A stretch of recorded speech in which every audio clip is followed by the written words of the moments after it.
ስታደርግ አላህ የሚሰጥህ ብዙ ዱዓ እናደርጋለን አይደል ጸሎት እንጸልያለን ጌታዬ እናርግልኝ ብለን ተከክል ፈጣሪ ግን የሚያደርግልን እኛ የጠየቅነው ሳይሆን ለኛ የሚጠቅመው ነው የሚያደርገው ልዩነቱ የዱዓ ባህሪ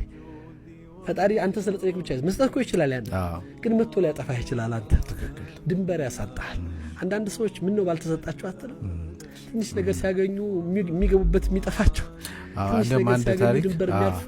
አለ አንድ ታሪክ አለ ሁለቱም እንትን ብለው ነው የጸለዩት ገንዘብ ስጠን ብለው ነው የጸለዩትና ለአንዱ ሰጠው ለአንዱ ደግሞ ሳይሰጠው ቀረ እና ያልተሰጠው አማረረ ፈጣሪው ለምንድን ነው ለኔ ያልሰጠኝ ሲለው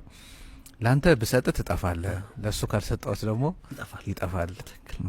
እንትን ነው የሚመስለን እሱ ነው አላህ የሚለው ይሄን ነው ልዩነቱ ይሄ ነው የዱዓው ልዩነት ላንተ የሚጠቅምህን እንጂ ፈጣሪ የሚጠቅምህን ስለሚያውቅ ነው የቱ ነው የሚጠቅምህ ላንተ ቢመጣ ብሎ ስለሚያምን ነው ስለዚህ አልተሰጠኝም ጸሎት የምላሽ አላገኝም አይደለም የሚጠቅመኝን የሚያውቀው እሱ ነው መቼ መምጣት እንዳለበት የሚወስነው እሱ ነው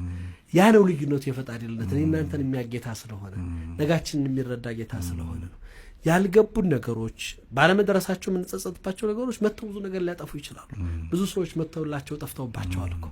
አያያዙ ሳይገባቸው ምን ማድረግ እንዳለባቸው ሳይረዱት ብዙ ነገራቸውን አናግተውባቸዋል ቢመጣ ምንድነው የምትሆነው አንተ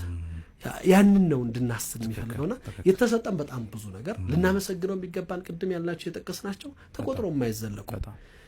በምን ዋጋ ነው በምን ሂሳብ ነው ካልኩሌት የምታረገው የአይንህን ዋጋ በጣም እንደው ይሄን ያህል ዓመት ያየህበትን ክፍል ብትባል ስንት ነው መክፈል የሚገባን በጣም ሄጂ ሰማ ይል አይቆጠርም እኮ ግን አልገባንም ዋጋ አልተጠየቅንም በዋጋም አልተሰጠንም ተተምኖም አልተሰጠንም አመስግነን እኮ ሰዓት አይበቃንም እኮ ማማራሪያ ምናማራራቸው ይኖሩ ግን ያሉንን ነገሮች አሁን ዝም ብለን ብናመሰግነው እኮ ጊዜ አይኖረንም ማለት ለዛ ገርማል ያን አለመረዳት ነው ትልቁ ችግር ብዙዎቻችን የዘራነው ነው የምናጭደው ግን የዘራነው ወዲያው አይደለም የምናጭደው እና ብዙዎቻችን መልካም ስናረግ ወዲያው አይደለም መልካም ይሰጣል ወይ ደግሞ ክፉ ስናረግ ወዲያው ክፉ አይመለስልንም ጊዜ ጠብቆ ነው አሁን እርሶ እንዳሉት ያነሱት አንድ ብር ለዛን የተሰጠ የሆነ ሰዓት ላይ ነው መልሶ የመጣውና ብዙዎቻችን ክፉ ነገሮች ማይሆኑ ነገሮች እናረጋለንና ያ ነገር ተመልሶ ወደኛ የሚመጣ አይመስልንም ምክንያቱም ምላሹ ወዲያው አይደለም ግን በህይወት ደግሞ ይሄ ህግ ነው ዘርቶ የማጨድ ህግ ነው ማንንም ሰው የዘራውን ጠብቆ ያስዳልና ይሄን ሰው ቢረዳው እና ቢገባው ሁሉ ሰው መልካም ይሆናል ብዬ አስባለሁና በዚህ ዙሪያ ምን ይላሉ አንዱ ትልቁ ችግር እንዳልከው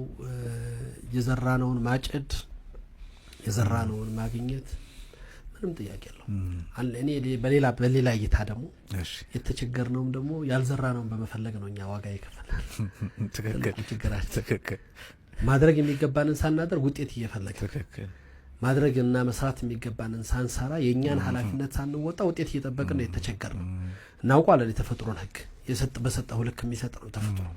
መቼም ይሄ እዚህ ብርጭቆ ውስጥ ውሃ ሞልቼበት ወተት አይሰጠኝም ለኔ ያላስገባሁበት ከየት ይመጣል ያልሞላሁት ከየት ይገኛል አይገኝም በፍጹም ሙስታሂል ነው አይቻልም የተቸገርነው የዘራነው ማጨዳችን ጥያቄ የለው ሰው በሰጠው ልክና ባወጣው ልክ ያገኛል ምክንያቱም ይሄው ነው የህይወት ህጓ የህይወት መገለጫው የጠፋብን አንዳንዴ እሱም ጠፍቶብናል እኛ መጥፎ ሰርተን መልካም እንዲከፈለን የምንፈልግ መልካም ሳንሰራ መጥፎ ነገርን በእኛ ህይወት ውስጥ በመምጣቱ የምናዝንን ነገር ግን